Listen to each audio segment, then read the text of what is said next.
All right, so welcome to the lesson. We're going to start with what I like to call the practical elements of improvisation. Now, I'm sure that there'd be lots of debate as to whether these are correct for everybody or not. But let me tell you what it is that I've learned in the years that I've been improvising at the piano. There are basically three different aspects of improvisation that students get hung up on, get stuck on, and need to work on and need to improve on. The first one is, what notes do I use? Right? Hands down, that is the first question that most beginning improvisers, even intermediate or advanced improvisers, will ask. What notes do I use to improvise over a certain chord pattern, chord structure, whatnot? Second one, what rhythm do I use? So now that I got the notes, what is it that I do with these notes to make it interesting? So what kind of rhythm can I play with these notes to make it sound, not boring?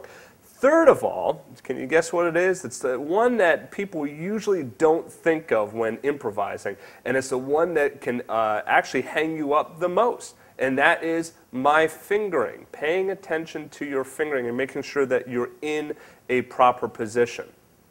Right? Now, the reason that these are so important is because too often we focus just on the notes of the chord, all right, or the notes that we should be using for improvisation, and we forget about the rest.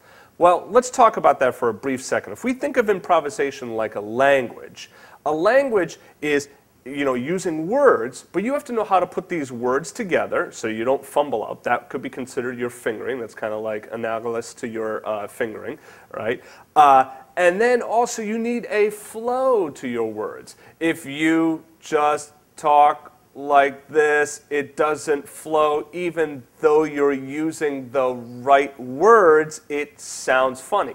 And there's plenty of examples. You've heard people do that, talking robotic or whatnot, and it sounds odd to our ears, right? It sounds different. Not that it's necessarily a bad thing. Sometimes you want to do that. But for the most part, you usually want a nice flowing rhythm to your improvisation. Right? So what we're going to do is, in this lesson, we're going to break down each one of those elements, and we're going to talk in more detail about each one of those elements. So that's it for now. Just kind of think about those three elements of your of improvisation and how it's affected your playing as well. And then when I come back in the next part, we're going to get into talking about what notes to use. So see you in the next section.